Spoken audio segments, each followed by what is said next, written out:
अलकनंदा नदी के किनारे, सेंगुर नदी के किनारे, कालिंद्री नदी के किनारे, ईसन नदी के किनारे, ज्यादातर पाल नदियों के किनारे ही बसा हुआ मिलेगा साहब। नदियों किनारे जो बीहड़ पड़े थे वहां पशु चराना आसान हो जाता था। वहां की बड़ी बंजर जमीनों को भुजाओं की ताकत से तोड़कर खेती करने योग्य बनाया। होलकर पाल वंश के बुजुर्गों ने खुद का काम करना, खेती बाड़ी करना शुरू कर दिया। होलकर पाल वंश के बुजुर्गों ने खुद का काम करना, पशु पालन करना शुरू कर दिया। तो भैया कहते हैं माया के हैं तीन नाम, परसी, परसा, परशुराम। अगर किसी रईस आदमी का नाम कल्लू है तो लोग बड़ी इज्जत से उसे कल्याण सिंह कहते हैं, और अगर किसी गरीब आदमी का नाम कल्लू है तो लोग बेइज्जती के साथ उसे कलुआ कहकर बुलाते हैं। जब तक राजपाट चलता रहा अपने वंश के लोग चंद्रवंशी, होलकर, गढ़तोड़, छत्री, ढेंगर और नीखर कहे जाते रहे।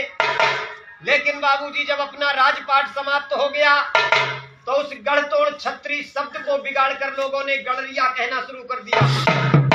संस्कृत भाषा में भेड़ को गाड़र कहा जाता है। भारी मात्रा में प्राचीन काल में गाड़र पालने के कारण संस्कृत के विद्वान ब्राह्मणों ने संस्कृत भाषा में अपनी जाति का नाम गड़रिया रखा था। वरना आप लोग गड़रिया नहीं हो साहब, ये केवल संस्कृत भाषा का एक व्यवसायिक शब्द है। शंकरगढ़ की रियासत में शंकर सिंह नाम का राजा हुआ था, जो युद्ध में दुश्मन के ऊपर बाघ की तरह झपटता था, जिस कारण से लोग उसको बाघेला बाघेला कहा करते थे। शंकर सिंह बाघेला के नाम से सबसे पहले अपनी जाति का टाइटल नेम बघेले रखा गया था। भैया पशुपालन को अधिक मान्यता देने के कारण आज के आधुनिक नेता राजा रामपाल, मथुरा पाल, अरविंद पाल, श्री रामपाल, सतीश पाल, एसपी सिंह बघेल, इन नेताओं ने मीटिंगें करके पशुपालन के कारण अपनी जाति का एक टाइटल नेम पाल बनाया। नेताओं का सपना था पूरे देश में बिरादरी पाल लिखेगी तो बिरादरी एक नजर आएगी। लेकिन भैया उनका एक करने का सपना अधूरा रहा।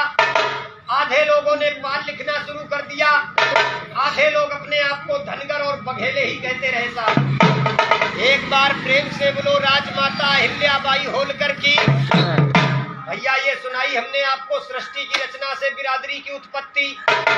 अब 1 मिनट के लिए अपने पाल समाज के नाम बताएंगे। देश में बिरादरी तो बहुत है, लेकिन अपनी बिरादरी के नाम भी बहुत है साहब। अलग अलग प्रांतों में बिरादरी अलग अलग नामों से पुकारी जाती, इसलिए बिरादरी के लोग बिरादरी को पहचान नहीं पाते, बिरादरी का बहुमत और संगठन नहीं बन पाता। जैसे कि अपने उत्तर प्रदेश में ही अपनी जाति को ढेंगर, नीखर, पाल, बघेले, धनगर, गड़रिया 6 नामों से पुकारा जाता। महाराष्ट्र प्रांत में अपनी जाति को हटकर और खुटेकर कहा जाता है।